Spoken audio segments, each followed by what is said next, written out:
Hello' guys নমস্কাৰ। আজিৰ এটা বিগ ব্ৰেকিং নিউজ। অসম প্ৰদেশ কংগ্ৰেছৰ প্ৰাক্তন সভাপতি ভূপেন বৰা ডাঙৰীয়া কিছু সময় আগতে পদত্যাগ কৰিলে। তেওঁ কিয় পদত্যাগ কৰিলে? তেওঁ এটা কথা কৈছে যে স্বাভিমানী অসমীয়াই কেতিয়াও কংগ্ৰেছ কৰিব নোৱাৰে, আৰু তেখেতে মুখ খুলিছে পাকিস্তান লিংক, গৌৰৱ গগৈৰ পাকিস্তান লিংক সন্দৰ্ভত। গৌৰৱ গগৈ ডাঙৰীয়াই যিদৰে প্ৰত্যুত্তৰ উত্তৰ দিব লাগিছিল, চালে বেৰে কোৱাই তেওঁ সঠিক উত্তৰটো দিব পৰা নাই।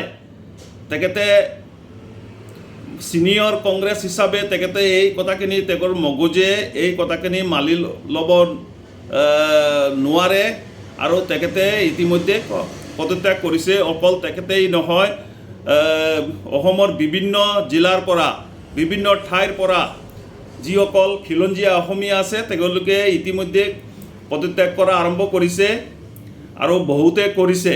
কিন্তু মূল কথাটো হ'ল, এতিয়া বিৰোধী যদি ইলেকশ্যনৰ আগতেই বিৰোধী নাইকিয়া হৈ যায় তেতিয়াহ'লে কি হ'ব?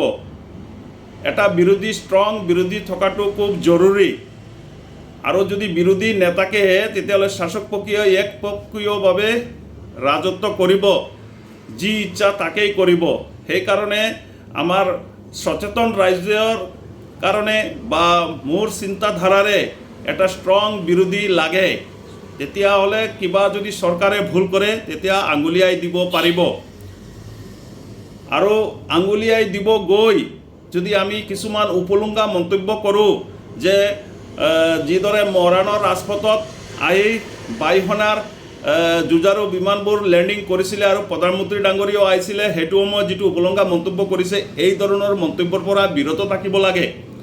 কিন্তু বিৰোধীয়ে যিটো কথাৰ ওপৰত চৰকাৰৰ যিটো কথা সমালোচনা কৰিব লাগে, সঠিক সেইটো সমালোচনা নকৰি পেলাই কিছুমান উপলংঘা থলুৱা, যিদৰে গৌৰৱ গগৈ আৰু আমাৰ ৰাইজৰ দলৰ সভাপতি অখিল গগৈ ডাঙৰীয়াৰ কিছুমান ফুটুকাৰ ফেনৰ নিচিনা কিছুমান কথা কয়, এইবোৰ ৰাইজে ইতিমধ্যে গম পালে যে এইবিলাক কথাৰ কোনো ধৰণৰ মান্যতা নাই।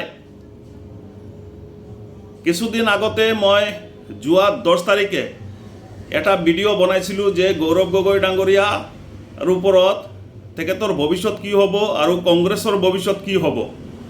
যে মই এটা কথা কৈছিলোঁ যে তেখেতে যে পাকিস্তানত গৈছে, 10 দিনমান কংগ্ৰেছত আছিলে, আৰু ৰাৱলপিণ্ডি তকশিলাত তেখেতে গৈছিলে। কিন্তু ৰাৱলপিণ্ডি আৰু তকশিলাত আমাৰ ইণ্ডিয়ান ৰাইজৰ কাৰণে, পাব্লিকৰ কাৰণে তাতে এলাও নাই, তাতে ৰেষ্ট্ৰিক্টেড এৰিয়া। আমাৰ পাকিস্তানৰ আৰ্মিৰ হেডকোৱাৰ্টাৰ হয়, তাতে তেখেতে কেনেকুৱা গ'ল? আৰু তাতে যে 10 দিনমান আছিলে, ছ'চিয়েল মিডিয়াৰ যুগত তেখেতে এটা পোষ্ট কৰা নাই, এটা টুইটাৰ কৰা নাই, কথাবোৰ লুকুৱাইছিল। আৰু সেই লুকুৱাৰ ফলত তাৰ ভিতৰত কিবা বেমেজালি আছে, এই কথাটো ইতিমধ্যে ওলাই পৰিছে, আৰু সকলো অসমীয়া ৰাইজে, খিলঞ্জীয়া ৰাইজে এই কথাখিনি ভিতৰি গম পাইছে যে তেখেতৰ ভিতৰত কিবা এন্দুৰ আছে। আৰু মই এটা কথা কৈছিলোঁ যে তেখেত গৌৰৱ গগৈ ডাঙৰীয়া তৰুণ গগৈৰ দৰে হ'ব নোৱাৰিলে। তেখেতে ৰাজনীতিলৈ আহিছে, কিন্তু কথাটো সঁচা, কিন্তু ৰাজনীতিত আহিব হ'লে পুৰা ফেমিলিৰ বেকগ্ৰাউণ্ডটো ৰাজনীতিৰ ক্ষেত্ৰত প্ৰয়োজন হয়। তেওঁ অকলে ইণ্ডিয়ান চিটিজেনশ্বিপ ভোটাৰ হয়, বাকী ঘৰৰ আৰু 3জন সদস্য আছে। তেওঁৰ পত্নী এলিজাবেথ, তেওঁ ব্ৰিটিছ নাগৰিক হয়, আৰু তেওঁৰ ল'ৰা ছোৱালী ইতিমধ্যে হিন্দুৰ পৰা খ্ৰীষ্টান কৰিছে। এয়া এজন পলিটিচিয়ান হিচাপে তেওঁৰ এইখিনি কাম কৰিব নালাগিছিল। কিন্তু কথাটো হ'ল, মূল কথাটো এইটোৱেই হ'ল, এতিয়া মই ৰাইজৰ দলৰ সভাপতি আৰু অসম জাতীয় পৰিষদ দলৰ লুৰুণজ্যোতি গগৈ ডাঙৰীয়াক এটা কথা ক'ম যে কংগ্ৰেছৰ এনেকুৱা বেয়া সময়ত তেওঁলোকে যাতে লগ নেৰে, এটা ষ্ট্ৰং বিৰোধী লাগে। ইতিমধ্যে ৰাইজে গম পাইছে যে অসমত চৰকাৰ বিজেপিৰেই হ'ব, বিৰোধী কংগ্ৰেছ তথা অন্যান্য দল মিলি পেলাই চৰকাৰ গঠন কৰিব নোৱাৰিব। তো যাৰ ধৰণ এটা ষ্ট্ৰং বিৰোধী যদি নেতাকে চৰকাৰী পক্ষই যিকোনো সময়ত যিকোনো প্ৰকাৰে চৰকাৰ চলাই থাকিব, নিজৰ মন ইচ্ছামতে চৰকাৰ ৰাজত্ব কৰি থাকিব। সেইকাৰণে আমি সচেতন নাগৰিকে আমি এটা কথাই বিচাৰোঁ যে এটা ষ্ট্ৰং বিৰোধী হওক।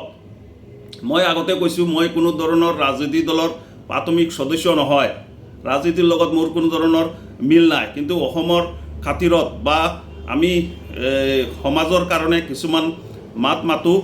সেইটো কাৰণে মই কৈছোঁ, গৌৰৱ গগৈ ডাঙৰীয়া, আপুনি এতিয়াও শুধৰাই লওক, আৰু কংগ্ৰেছটো যদি কংগ্ৰেছ দলক যদি ৰক্ষা অসমত কৰিব লাগে, আপুনিহে পদত্যাগ কৰিব লাগে কংগ্ৰেছৰ পৰা। কংগ্ৰেছত পদত্যাগ কৰি আপুনি কংগ্ৰেছত থাকক, আৰু ভাল এজন খিলঞ্জীয়া মানুহক কংগ্ৰেছৰ সভাপতিৰ দায়িত্ব দিয়ক।